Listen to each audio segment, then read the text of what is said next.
Так, всем привет! Вы на канале Tracker in Scandinavia, и сегодня мы поговорим о самом дорогом тягаче в Европе, это Scania, и о его всех минусах. И начнем мы с вами снаружи. Собственно, первая претензия у меня была к нему, это к его лакокрасочному покрытию.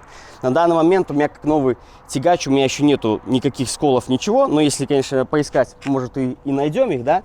Машина эта ни разу не мылась еще губкой, и я сейчас объясню вам почему. Я один раз хотел попробовать помыть ее, но хорошо, что я начал только вот с этого лючка. И лючок у меня весь получился сразу в моментальных царапинах. То есть я нашампунил, там все дела сделал, на мокрую, то есть я по сухому ничем не тер. И у меня сразу получилась огромная здесь паутина. И если мы присмотримся просто со стороны на ЛКП, мы видим, что все оно бугристое. Я не знаю, я раньше такого в тягачах не встречал, ни в Вольве, ни в старых Сканиях. Хотя, может, я буду ошибаться. Итак, второй косяк, это, собственно, вот этот ящик. Сейчас у меня тягач полностью на спущенных подушках. То есть вот, я не дотягиваюсь до самого конца. Как мне что туда брать, там у меня ничего и не лежит. Потому что я до туда не достаю просто-напросто. Можно было стульчик какой-то придумать, чтобы подпрыгнуть и залезть. Вот, но это лично как бы от меня. Так-то в целом ящики хорошие и объемные. С двух ящиков и мы еще имеем огромное расстояние. То есть вполне реально вот это дело как-то, если бы опускали, то, в принципе, и карлики могли бы залазить в этот ящик. И я напомню, что мой рост 173, как бы, не сказать, что я совсем лилипут. Здесь место просто вообще, до самого капота. Что можно придумать, что сюда засунуть? В нашей конфигурации у нас немножко проблема здесь с седлом. И, как вы видите, седло у нас не над ведущей осью, как оно должно быть. Кто помнит мой видос, когда я снимал белую Сканию, Кас вел о трехосниках в Скандинавии, какие должны быть и так далее, да, то у всех седла стояли просто вот по центру. Это будет у нас норвежский вариант. В данном случае у нас какой-то европейский подконтейнер, плюс еще седло не сдвижное.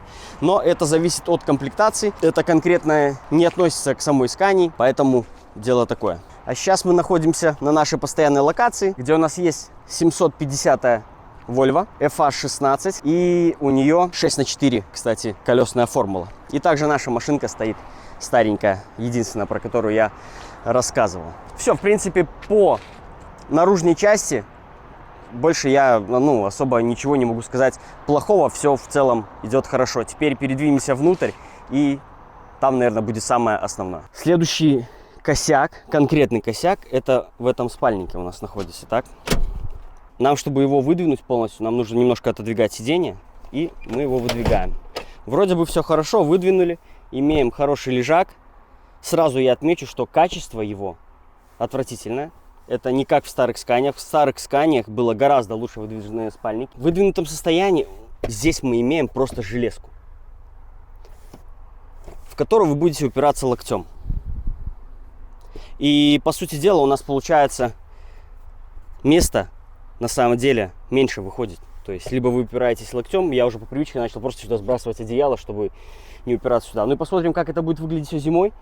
Я что-то думаю, из этих щелей всех будет дуть ветер, так как у нас под кабиной огромное большое пространство. Ну и посмотрим. То есть, и опять-таки я сравниваю это со старыми Сканиями, так как я ездил на Скане с выдвижным спальником, даже вот в красной, на которой я ездил, там был выдвижной спальник, и там было комфортнее гораздо спать. Вот так. И складка вот эта. Если у вас здесь что-то лежит, у вас появляются огромные складки. Если вы их не увидите, короче, стопчите спальник, да и все. Вот происходит такая деформация, когда вы посидите на этом спальнике. Теперь, внимание, обратите. И чего здесь не хватает. И это тоже один из основных минусов, которые меня просто поразили. На самом деле, даже я, если честно, это обнаружил где-то на день 3, наверное, или 4, так как сейчас лето, и вы в этом особо не нуждаетесь. Я думаю, все поняли, чего здесь нету. Здесь нету ни одной вешалки с обеих сторон. Я это вижу впервые вообще в грузовых автомобилях. Ну, в сидельных тягачах, которые предназначены для дальних поездок. Куда, вопрос у меня к Скании, куда вешать куртки? Ответ они, возможно, дали бы мне: вешай сюда. Ну, вы понимаете, что нахрен здесь вот эта вот вешалка. Да, они были и в старых Сканиях. Я на них как-то особо внимания не обращал. Вот они с обеих сторон, эти вешалки. Ну, это, конечно, жесть какая-то. Просто жесть. Куртку повесить некуда. Здесь у меня в моей комплектации спальник. Верхний он просто как бестолковая полка. Там спать будет неудобно, он узкий. Ну и лестницы к нему даже нет. Значит, холодильник. Вообще самый главный минус. В моем случае у меня есть только один холодильник. Здесь второй отсек у меня идет под обычные вещи, короче. Мы здесь имеем только просто холодильник. Мы можем его включить в минус. Тогда у нас все там замерзнет, да? Да, здесь он огромный. Внутри не вопрос. Но если мы здесь все заполним, то представьте, как вы будете оттуда что-то доставать. Вы просто будете все так вот здесь в кашу переворачивать. То есть это бессмысленное пространство абсолютно. Он глубокий, далекий, все хорошо. И морозильника нет. Ну и сейчас у нас лето. Мороженое не купишь, не положишь. Я также в Норвегии постоянно покупал креветки замороженные. То есть, и если я ехал на выходные в Швецию, то есть вот затарился заранее, они лежали, все хорошо. Зимой, например, в другие сезоны там овощей-то как таковых нормальных нету, я покупаю тоже замороженные овощи. Где-то какие-то еще полуфабрикатов накидать. То есть в морозилке у меня постоянно все что-то лежало, теперь, то есть я вообще ничего не могу сделать. Просто почему Scania не сделает из этого одного холодильника, он реально огромный и бесполезный, не сделает два. Вот так вот разделив часть, здесь нижняя полочка, чтобы выезжала морозильника, он все равно, сама уже установка готовая, она морозит. Так всего лишь нужно только разделить. И здесь вторую большую часть открывалась бы у нас, да? И этого хватало бы просто вполне. Ну и вот, это, конечно, минус. Просто жирнющий минус, даже два минуса. Здесь, если в комплектациях более подороже, здесь вставляется второй отсек, и он получается морозильник. То есть у вас получается полноценный холодильник, полноценный морозильник. Но это тоже очень много места бесполезного. То есть, например, здесь можно, как вариант, наполовинку, да, там оставить немножко отсек, здесь такой небольшой морозильник. Но это тоже как бы бред. Было бы вполне, хватило бы здесь разделить вот эту часть, был бы морозильник небольшой отсек и холодильник, чтобы у вас становилась в высоту литровая бутылка молока. Ну, это лично мое мнение, ребят. Вот, поэтому у каждого свои, так сказать, минусы. Но опять-таки эти минусы я отношу к сумме, которая стоит тягач. И морозильник должен быть в каждой базовой комплектации. Это я так считаю. И вешалки должны быть в самой бомжатской комплектации.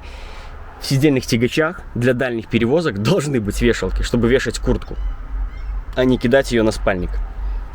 Следующий минус я вам хочу рассказать. Вот если на камеру будут передаваться все вот эти вот крошки, это все осыпается у нас от спальника. То есть он просто засирает все.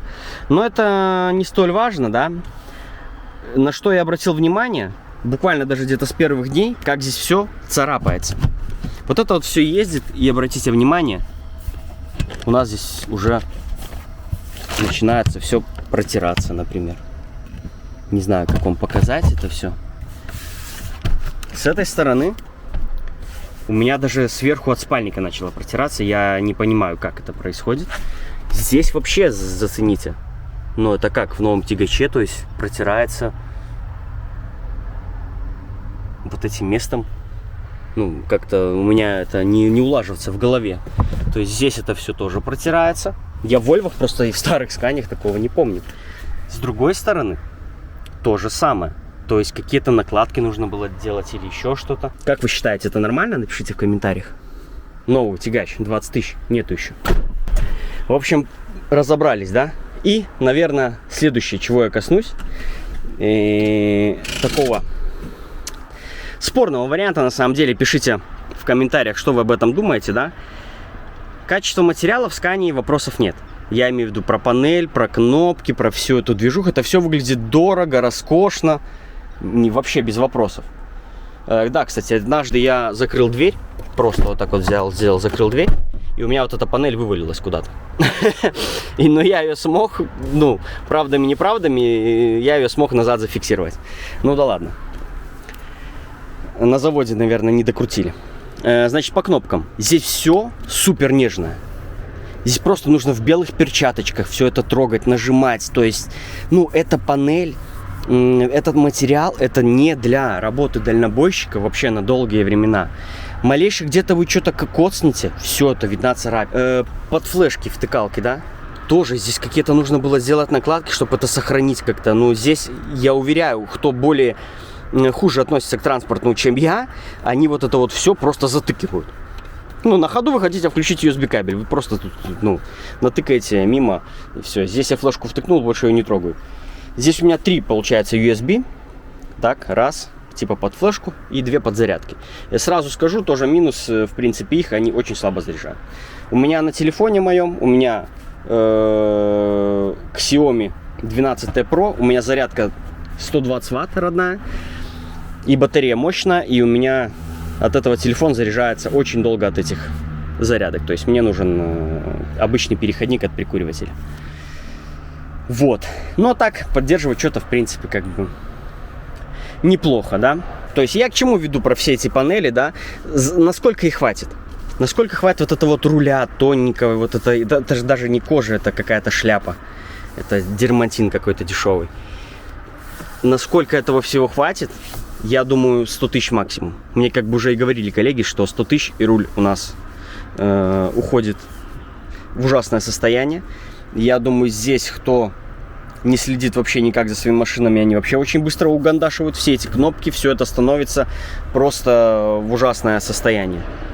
Ну, поэтому я не думаю, что в грузовиках для долгих работ не должен быть такой материал нежный. То есть они заморочились на самом деле Scania, что они даже провод вот этот вот, они его сделали не просто тут кусок резины какой-то, да, там, как обычные провода. Нет, он здесь такой приятный на ощупь, то есть его можно трогать до бесконечности. Следующий минус я вам хочу продемонстрировать.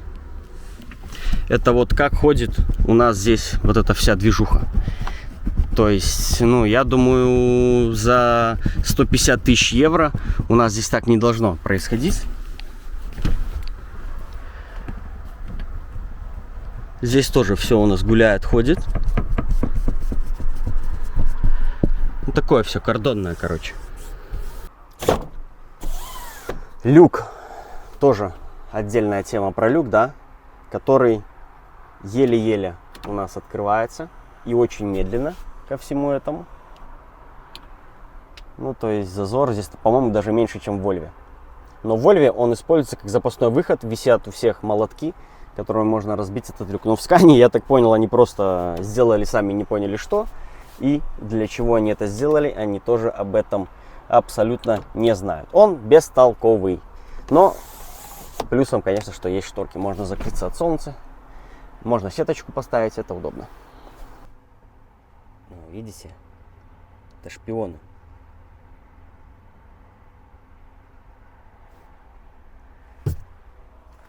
Также минусом являются очень мазливые коврики.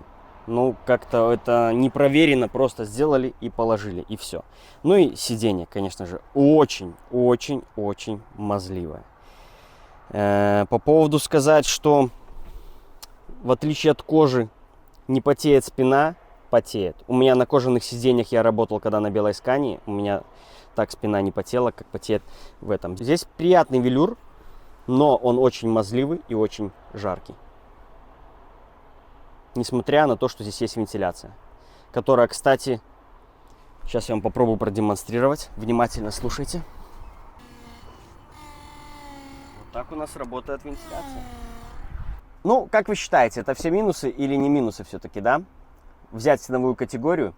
И чтобы вы понимали, ценовая категория откуда она берется, просто откройте сайт mobila.d, это самый популярный, самый огромный сайт, там вся есть техника. И просто посмотрите по ценам, сколько стоит Scania, сколько стоит Volvo. Вот даже стоит это 750-я Volvo, она стоит дешевле, чем Scania 770-я, да, S-ка.